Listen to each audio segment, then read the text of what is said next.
You want to become a champion, you want to become a winner in your own generation, then I want you to listen attentively to this message. I was talking to somebody, we were talking this morning. I said, some of us, I'm sure every one of us that's looking at me now, we are all better Christians before what we are now.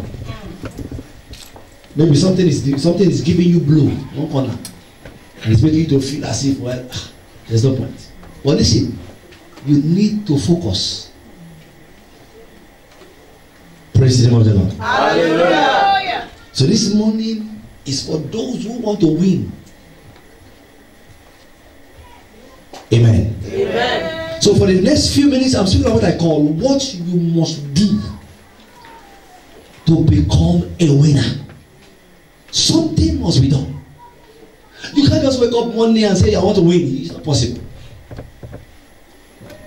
And we all say opportunity comes by chance. No. No, at all. If opportunity comes by chance, there are some people who, once they get the opportunity, they just slander it.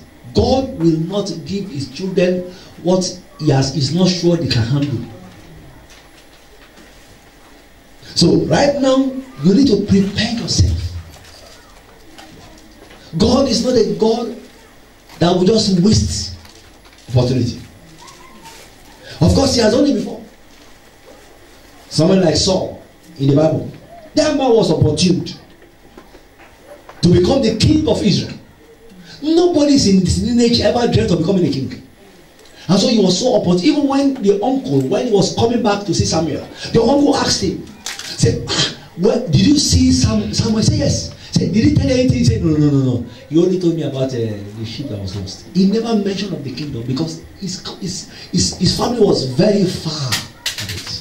But the man got opportunity to become a king and he messed up. And then when Samuel was bothered about Saul's flock, he began to pray deep 9 pages if God could change his mind. God told him, look, I have rejected him. And I know for sure that if God wants to give somebody something, he will prepare you. And you too, you must prepare. And so this morning now, I don't know how far you are. This year is going now. Yeah, it's already gone. But the thing you need to ask yourself, what have you really achieved this year? I say, well, thank God I got a new job. At least I got a house. But spiritually, how can you measure the spirit? How far have you gone in the spirit? In things of spirit. Amen. Amen. The Lord help us in Jesus' name. Amen. And I even think that the weather in this country is even affecting some of us. Honestly speaking, yes.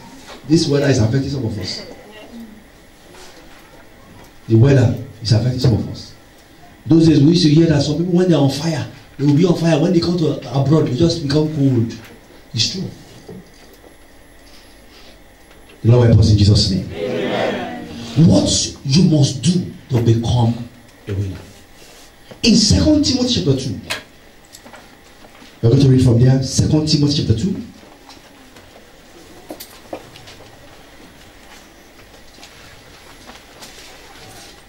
I read from verse 5. 2 Timothy chapter 2 verse 5.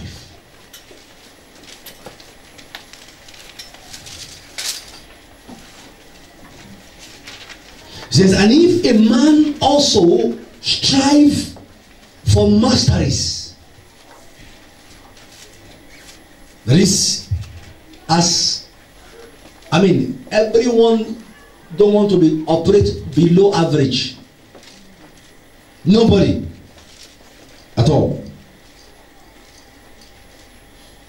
So I want you to understand that when you are a child of God, you are not under.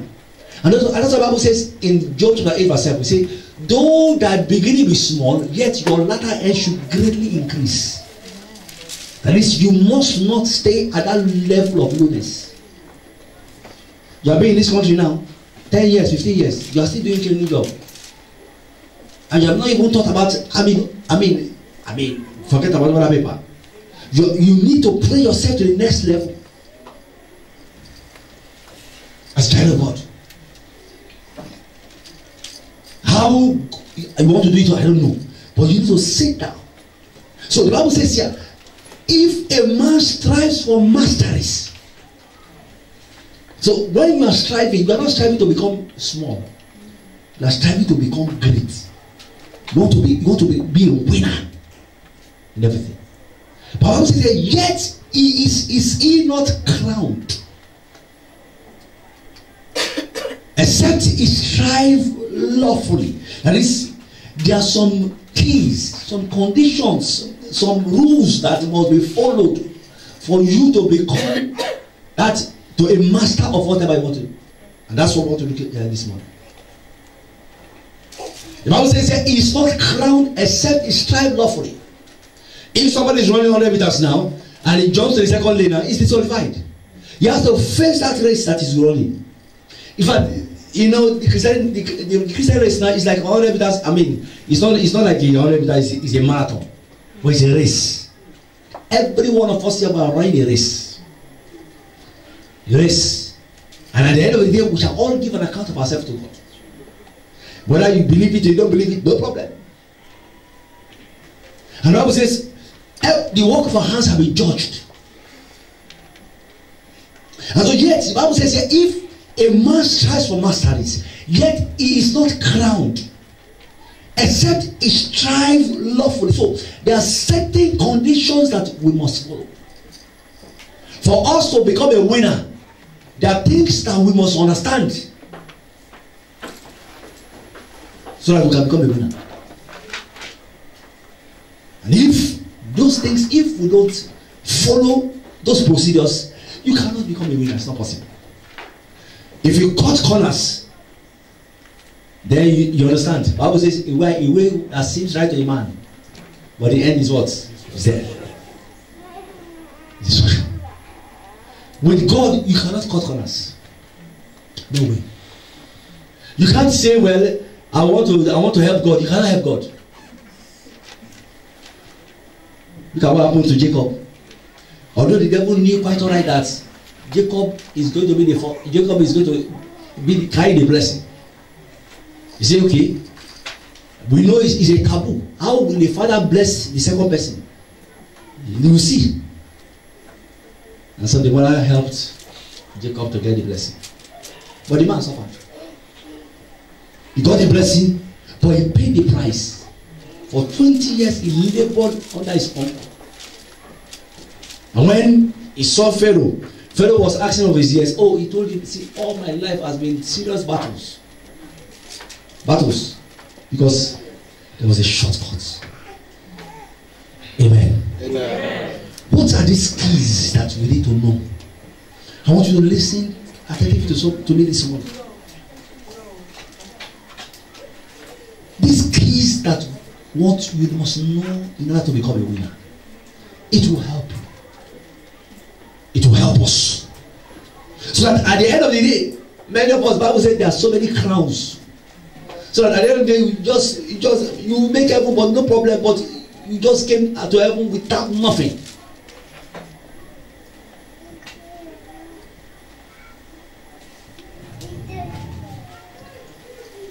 Four of them. Number one, you must rebuild your concept of God.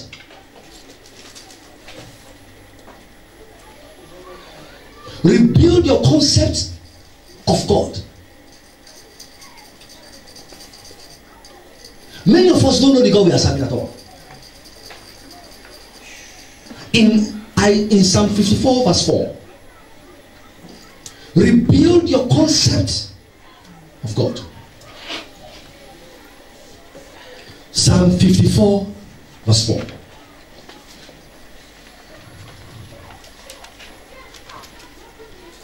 He says, behold, God is mine helper,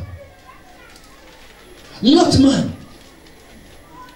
The Lord is with them that uphold my soul. You must understand that God is your helper. Your concept about God must change. And no wonder Daniel said, the people that know their God shall be strong. Many of us don't know the God we serve. I'm telling you, we just come to church. Some of us are just religious Christians. You know, because we have some, you know, Christianity is not a religion. I'm sure you know that one very well. Christianity is not a religion at all. It's having a relationship with God. Religion, you are being forced to do some things. Religion, there are particular times that you must pray. For Christianity now, you can sit down in your toilet as you are praying, you are only prayer point, every power for shame, die, and you are praying, is coming out from your mouth. But in other part of religion, you can't. As you are praying, if you just fart alone, the prayer is cancelled. You wash your hand, you wash your leg, wash everything. That's not Christianity. Your concept about God must increase. You must know the God you serve. The God of the Bible is a God that helps his children. There's nowhere you go. There's nothing God cannot do. There's nothing. Nothing. There's nothing. The Bible says that God is my helper. God is your helper, not man. The psalmist says, I will look up to the hills from whence comes my help. So my help comes from the Lord. The Lord is your helper. So your concept about God must change. Because if you want to become a winner, you must understand that it is only with God on your side. Your family members may leave you alone, everybody may run away from you, but you must look up to God. Your relationship with God, you must build up your relationship. Because sometimes when I look at some Christians, the way we do things as if, like I said this one, we are being forced to serve God. Amen. Look at Isaiah chapter 12 verse 2. Isaiah chapter 12 verse 2. Look at Isaiah chapter 12 verse 2. Rebuild your concept about God. He says, behold, God is my salvation. I will trust him and not be afraid. For the Lord Jehovah is my strength and my song. He also is become my salvation. He said, God is my salvation. I will trust him. And this, your concept about God must change. You must see God as your helper. You must see God as someone you must trust him with all your heart. Everything, trust him. Trust him. I was counseling a sister on Wednesday. She attends Christ Embassy. But she said something shocked her. That, is it 2 Sundays ago she was about to go to church? Probably they were going for a vigil, I don't know. So she said she asked the person to stay over with her in the night. And they began to pray. Pray. All of a sudden she said she couldn't remember again. She was slain in the spirit. And she noticed that something was speaking to her. And she noticed that the other girl too was binding. So she says she has never had that kind of experience before. And they continued for about 20 or 30 minutes. And then she now calmed down. She said, what's going on? So she was very, very down. Say, if I tell my pastor, they will not believe. So she called me on the phone. She said she needed to see me. So when she came, we spent some long time talking. Say, but pastor, how can me, a child of God, and then something is living inside of me?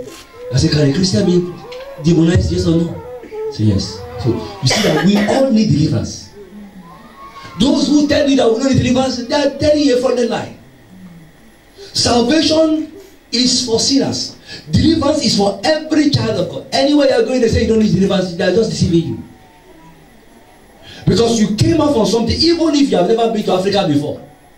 I remember the other time ago, Joe said he was in America, he was praying for a girl of about 19 or 22 years. She had never stepped Murtala Mohammed Airport or even entered, she has even crossed Atlantic to Africa.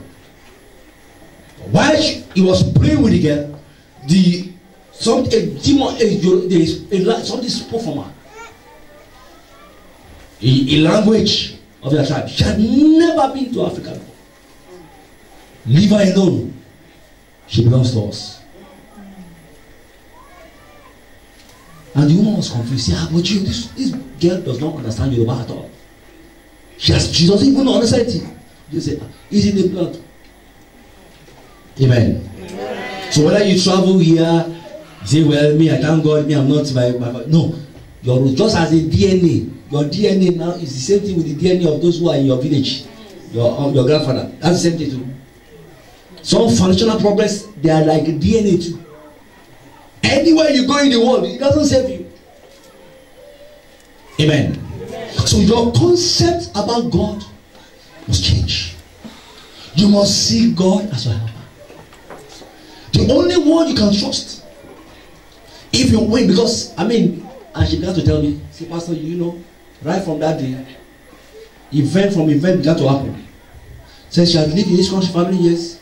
Said on the Monday morning she was about to go to work. She prepared to go to work. What happened? UK border at the door. Blah blah blah blah. Say, I have to go to work. I'm a support worker. I support these people who are less disadvantaged. Say, look, you are not going anywhere. Say, look, I need to go to work. I didn't tell anybody. It's okay. We'll give you go today. Make sure you don't go back again. She went. As she got to work, she said they call her again HR. They say we are preparing some list now, and since a new people are coming in now, we'll advise you to stop your job. Just like that. Okay. She finished that one, and she got up again now. That's same deal. So you can imagine. So when Bible is telling us that the whole within 2 days, the job loss is happening. She got up again now. I tell you, again, she saw enter the post, the landlord say, you know what, this house, you have to leave this house now because blah blah blah. So she was tired. That's why she ran to back to the fire. Amen. Amen. So she was nice. I told her, I said, what shall separate us from the love of Christ? Nothing. What shall separate you from the love of Christ? Is it? I told her, I said, your concept about God must change. God is in God. Don't allow anything to move you. Stand. The Bible says, be strong in the Lord and in the power of his might. Put on the whole armor of God that you may be able to withstand the devil in the evil day. There is a day called the evil day. When the enemy will come, rush. If you don't stand, that's it.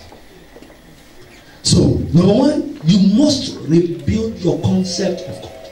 If you want to become a winner, your concept about God must change. You must understand. You see, the day I read this small book, I always say it. Believer's Authority by Kenneth Hagin. That book changed everything about me as a Christian. It's a small book. It's not. I don't think it's up to 20 pages. But it's loaded. You understand that as a Christian, you are a powerful person on earth.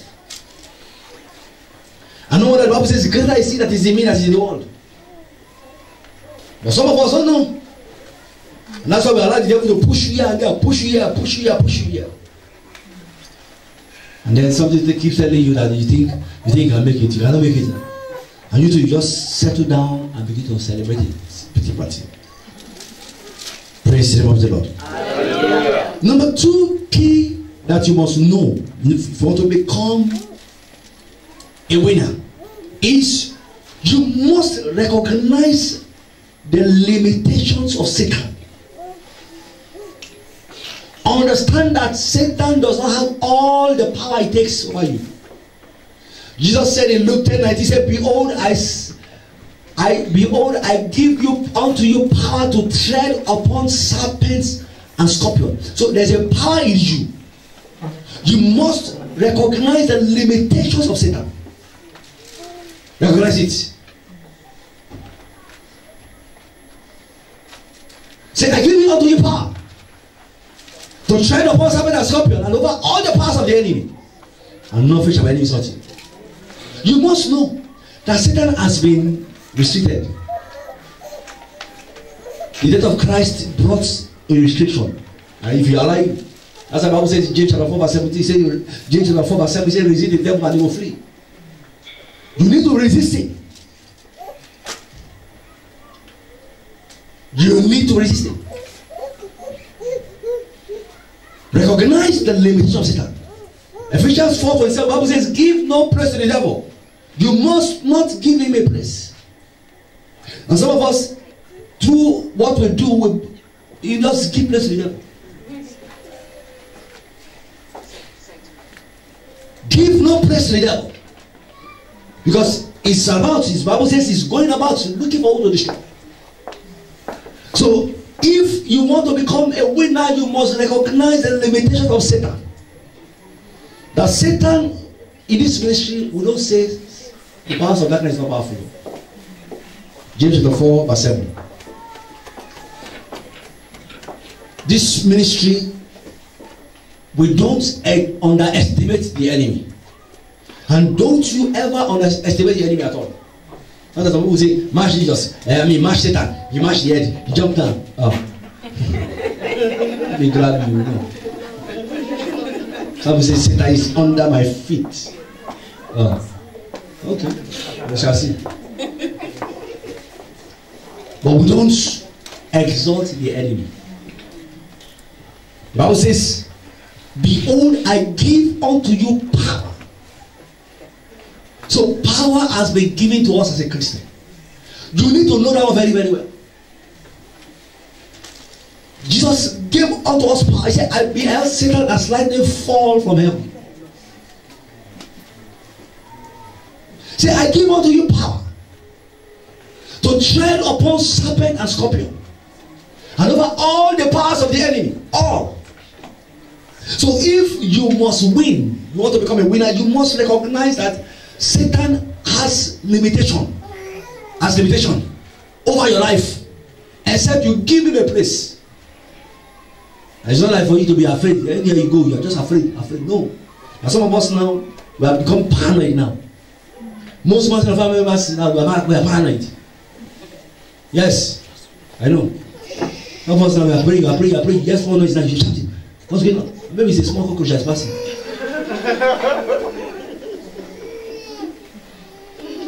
We're so scared. There's power in you. We've got the power. You must recognize the limitation of Satan. If not, the enemy will just, and some of us, every small thing is the devil. Every small thing is the devil. Every small, and the devil is looking, say, it's not me. You see, I see where I am now.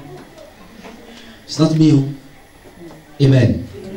One day, just like the book of the Bible says, you will be shocked one day when you will see the devil. The devil we are all shouting about. One day we will see him. He's just a man that and you begin. So this is the best trouble in the whole world. That's why you must understand that Satan has a limit in your life. You cannot go extra mile except you're alive. And how do I know the Bible says resist the devil and he will fail? Praise the name of the Lord. Hallelujah. What is number one key to become a winner? Rebuild your concept about God. Please, I beg you, don't make this place. I want your knowledge about God to increase. Because the stronger your knowledge about God, the better for you. Because the way the enemy fights is different. Also, number two again. Recognize the limitation of Satan. That Satan, it is only when you give him a place that he will take over it. If you don't give him a place over your life, he has no access to it. You know some of us now, some powers of darkness, they cannot get any information from you until you say it out to somebody, their agents.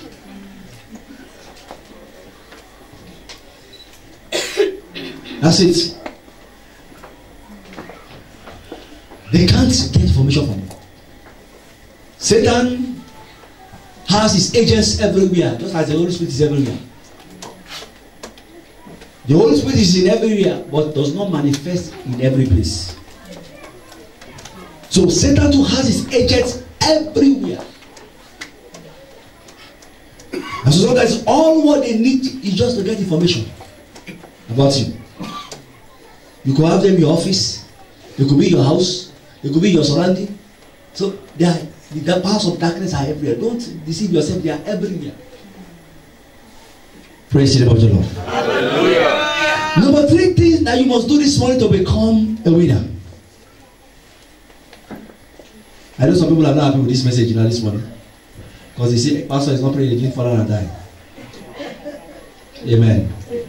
They say, Pastor, call prayer point now. Eh? Oh, that's what we need. Look, those people need them there. We need to grow ourselves. Amen. These foundational powers have been there since, leave them alone. What will after we deal with them? But we must move forward. They are not going anywhere anyway. They are not going anywhere. They are there. All those bad people in your family, they are still in village there. They can't travel. They can't even go to airports. They can't travel. And wasting your time killing them. You just leave them alone. Amen. Somebody was telling me, say, Pastor, you see, I have not told you many years. I have not told you my problem. Say, the man that is causing problem in my family is one wicked man in the village. You see, as a wicked man. Say, it's only bicycle they use to carry. I say, bicycles, then even bicycle. They use bicycle to carry to church. Even when it's in church, everybody shouting, wicked man, wicked man, wicked man. And the man has killed almost 5 men in his family. He said, I know. Said the diabetes he had. He said, after his marriage, 3 months after his marriage, he had diabetes. Amen. And as I was talking to me, I said, his younger brother is in the mortuary now. So he ran away. His 2 children that he gave birth to, they died. Praise the name of the Lord. Hallelujah. We know there's an enemy. But the Bible says, give no place for the enemy if you not come. When you understand the limitation of Satan over your life as a Christian, he will not get close to you. And then you must pray. You must know that there's a limit that Satan can get to your life. It's not by boasting. I'm not boasting. I'm telling you. If you know the God you serve, you must know. Praise the name of the Lord. Hallelujah. Number 3, key, we need to become a winner. You must understand the needs of others. Jesus mentioned that the poor will always be with us. You say, but why? I want to become a winner. Why should I know? Why should I be particular about people? Of course, you must. In fact, the book of Galatians, Paul said, you should not grow weary in doing good, for in due season you shall reap. We should not grow weary in doing good. You must understand the needs of others. If you want to become a winner, you must know. Look around you. The Bible says in Luke 10:38, it says, give, and it shall be given back to you, good measure. Press down and shake it together and run you over, shall men give it to your bosom. It says, for the same measure that you met with her, it shall be given back to you again. And Jesus Christ in Luke 4 verse 18, the first assignment, he said, the Spirit of the Lord is upon me because he has anointed me to preach the gospel to the poor. So the first assignment that Jesus came to do was to destroy poverty. So we as Christians, we must understand the needs of others. Paul said we should bear one another's body, and so we should fulfill the laws of Christ. So as a Christian, you should not be self-centered alone. Not only me, only me, only me, only me. Amen. And then you see the whole house. I was telling some people about last Thursday, deliverance in academic. Why God was happy with the people in the days of Haggai. The house of God was lying desolate. And then they were like, they were enjoying. They were not concerned about building the house of God. Members, what they are doing in the Korean, I'm shocked. You know, in my branch Korean, the members, they got the money. Say, look, this church must not be like this. Change your altar, everything. I said, me, I will be part of the contribution anyway. I mean, the Bible says here, they were not. Let's look at the book of Haggai. The book of Haggai. Let's digress a bit. When you worship, it's very important. Because from this altar, your destiny is realized.